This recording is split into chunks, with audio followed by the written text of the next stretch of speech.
Ontario, California, it's Foobar Sports.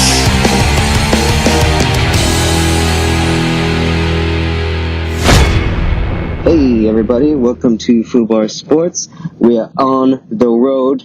The Foos are going to San Diego. The Foos are going to San Diego. We're going to be seeing the Padres for good old Steph's birthday. Why are we seeing the Padres for Steph's birthday? Because the Dodgers are playing. Yeah, because the Dodgers are playing, man. Why can't we see the Dodgers for Steph's birthday? Well, Steph's an Angels fan, so, and they're in San Diego. So. This isn't about Steph anymore. Yeah, man. It's what you thought this was her actual vacation? This was a ruse. It wasn't for her at all. She's been gypped. Well, we're going to do a quick little sports talk on this road here.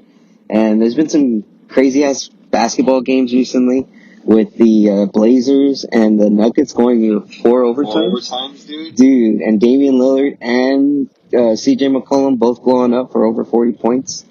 And did you see Enes Kanter? Yeah, separated his shoulder. Separated his shoulder, so he had to put his hand in his jersey to keep his shoulder up. Yep. What the fuck? Yeah, and he just played throughout the entire game, and then he says at the end of the game, he's all, whatever it takes. He's an Avenger, dude. He's an Avenger, man. Yeah. They're going after Thanos, which is the Warriors. The Warriors, dude. They need to take him out. Bring everyone back. Or, I think Josh said he thinks the fucking Houston's going to come back and beat the Warriors. Yeah, the Houston looks like it's been pretty close to this entire games, with the exception of a shitty bad call. Bad calls in the first game, and the second game, the Warriors pretty much blew them out because of KD. But Game 3 in Houston was really close. Like, it didn't look that way for most of the game. Like, Houston even got was up by at least 17 at one point in the game up until the third quarter. And then in that third quarter, the Warriors just started lighting it up. Like, Klay started hitting a lot of threes, so did KD.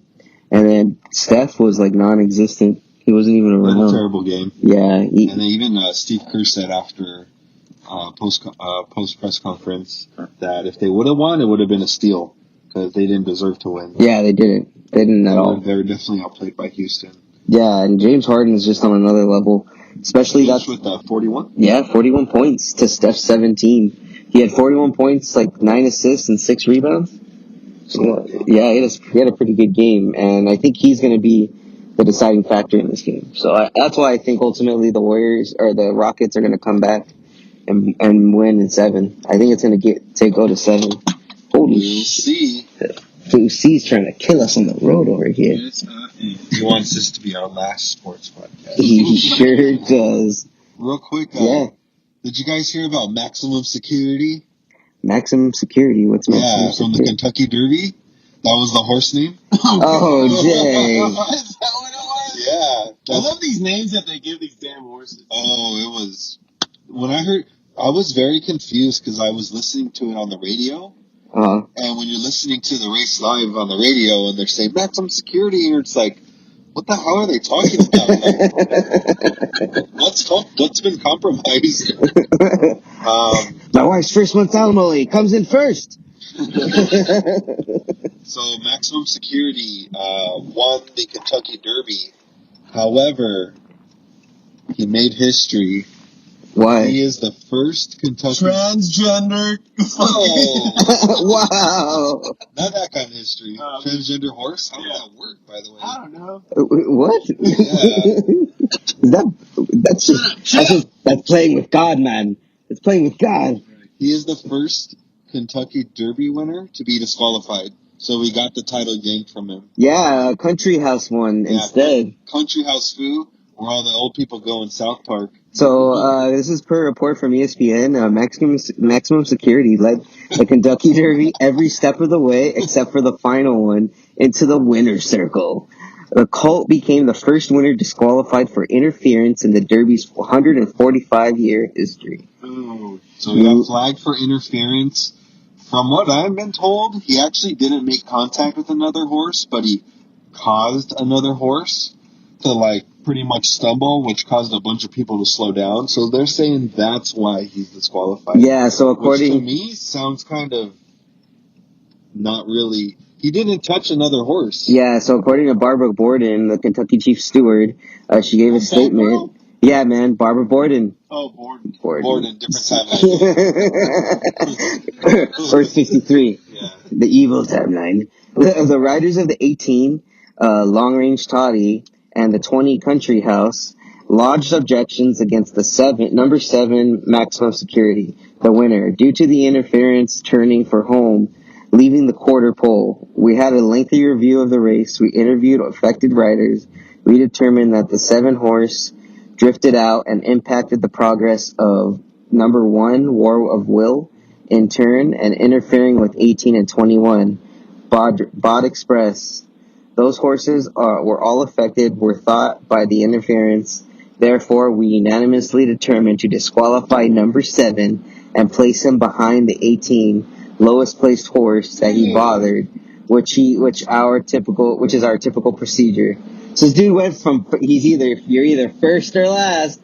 and he sure ended up being last. Dude, and the guy, the horse who won, he was a 65 to 1 odds to win. So people who bet on him fucking hit it rich, dude. Yeah, he bet $132 per every dollar bet. The second highest payout in Derby history. Crazy. Yeah, so the victory was worth $1.8 million. Yep. Dude, that's insane. See, horse betting is just like on a different level, man. It's insane to do too if you don't understand it.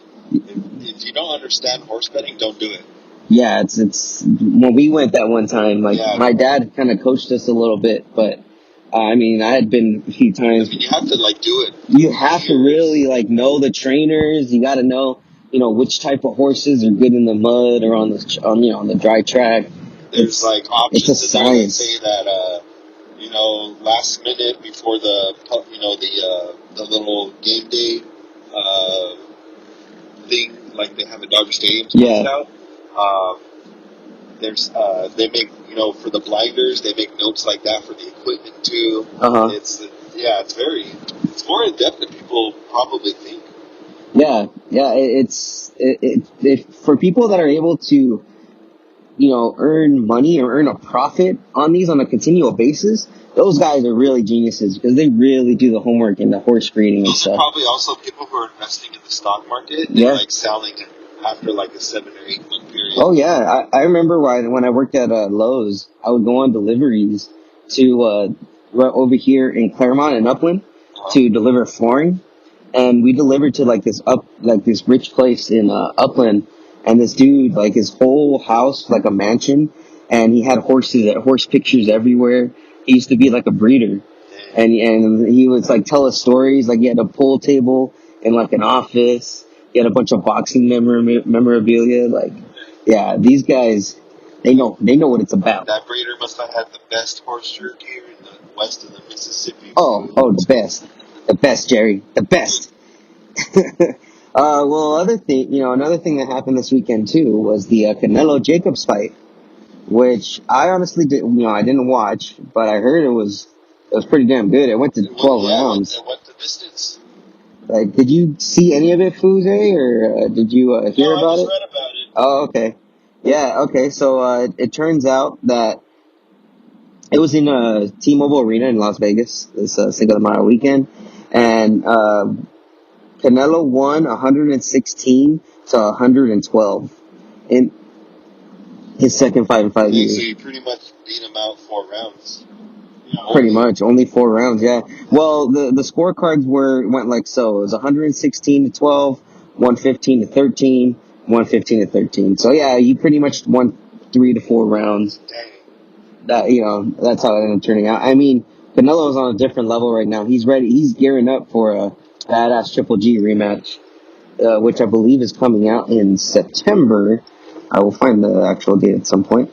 Right. Yeah. So, but you know what? It's sad because boxing doesn't get the same attention as it used to. UFC really has taken the limelight away from it. Like, what's your thoughts on that, Foo? I don't really like UFC a lot, actually. Really? Yeah, I'm not a big fan. What's your objections to UFC? UFC? Yeah. I think all the different divisions. Oh, little weight divisions? Yeah. Some of them are boring.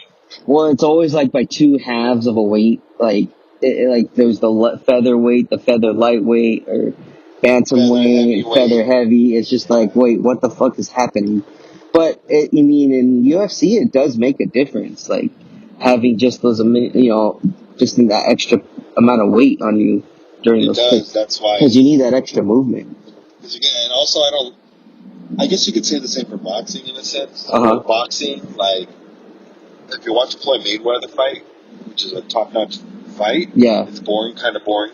Yeah, because it's all fundamentals and it's all defense. You're not going to see blows. That's how I feel the lower class fights are, which they heavily feature.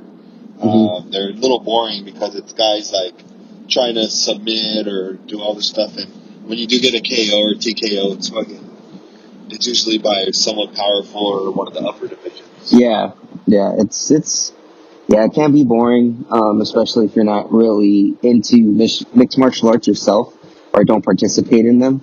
I know people, like a lot of people that participate in like those UFC gyms are really, really into that style of fighting. So, other things too that, recently LeBron had a new episode of The Shop. I don't know if you heard about that. Yes, I did. He had Lonzo Ball on with him, and they pretty much they talked about, Magic leaving. It was like his first public comment of it. And, this is what LeBron said on there. He said, he's like, man, get the fuck out of my face, you bullshit. Said the reaction of his friend, Randy Mims telling him of what Johnson did. And then he pretty much said, he's like, came here to be a part of the Lakers organization, having a conversation with Magic. And he's like, so it was just weird for him to be like, I'm out of here, James said, and not even have no like, hey, Bron, kiss my ass, I'm out of here. Because I would have been okay with that. And who said that? This LeBron. He said he's like, I would have been fine if he had told him that. He's pretty much upset that Magic just didn't even say anything to him. Or give him probably hasn't since. I mean, like, he didn't give anyone warning. Like, that's fucked up, especially if some of these guys really did look up to him. Which I think is why I was very scrutinous of the head coaching decision, because I really wonder who they're going to bring in as GM or VP. It sounds like Rob got a promotion. I think Rob did get a promotion. But then if he does not bring in a GM, the Lakers aren't going to be able to structure their roster well. Rob Pelinka is annoying as hell from what I heard to work with. But people don't like him. No, but you can't remember a lot of those decisions in free agency were Magic. But that's what I'm saying. So we still haven't seen a Rob Pelinka filled roster. He hasn't really. He's done the trades. The trades are him. But as far as like the free agency, that's mostly been Magic Johnson's doing. He's the one that's had the say in it. So now this is pretty much Rob Pelinka. It's like, all right, if you want to play GM, if you want to play VP, then now you got to prove that you can actually do it. If you're not going to bring someone in similar to how the Dodgers did. Andrew Freeman just would bring in a bunch of execs like Farhan Zaidi, who used to be the GM of the Padres, bringing him to be like the assistant VP, and then, with Ned Colletti, and now he's pretty much just has like a group of people that are former execs advising him. I didn't want them to bring in a coach without bringing in another replacement. What do you mean? Magic or a general manager. I didn't want them to make that decision yet. But that was always going to be what they were going to do first. That's pretty much what they led to. That's what they alluded to the entire time. That they were just going to try and get a coach. And it kind of sucks. It shows the Lakers kind of don't know what they're doing right now. Yeah, I mean, but getting the coach right now is the best call because they can't even get a GM right now. You can't get a GM until pretty much the season's over. Because if you try to pull someone from any of the playoff teams, you're not really going to be allowed to talk to them until after the playoffs are over. Or until their season themselves are over, like eliminated from the playoffs. So, I mean, the shitty part, or the problem with me, is that the Lakers aren't coming out and saying anything.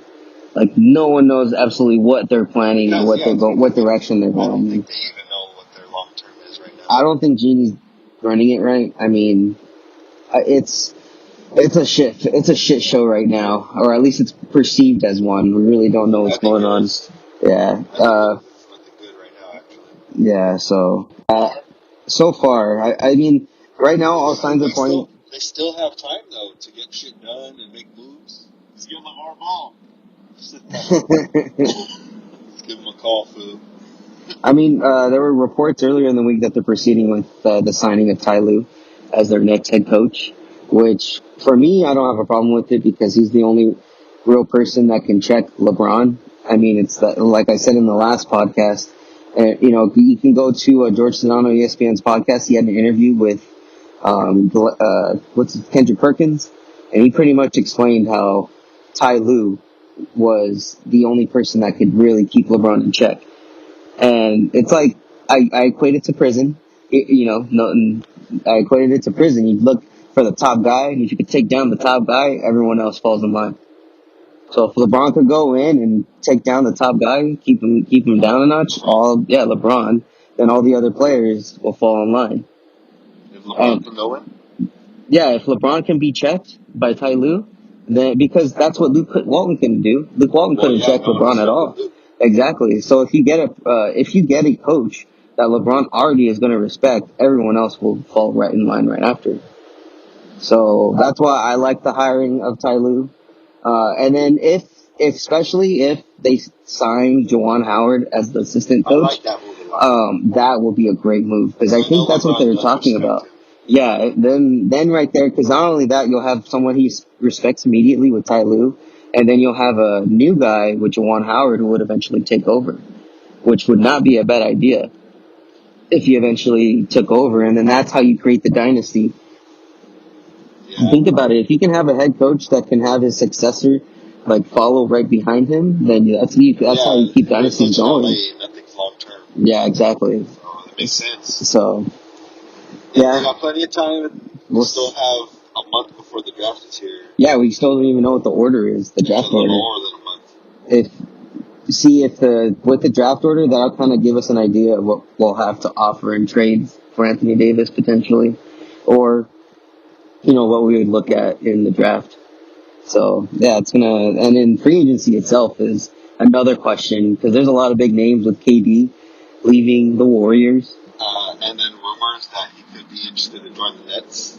Yeah, instead of the Knicks, which would be crazy. And also yesterday I saw that the Knicks, I think, what is it, the top 6 or top 8 teams for Vegas that they bet to make the finals, the Knicks made that list. What the hell? 16-1 to win the finals next year.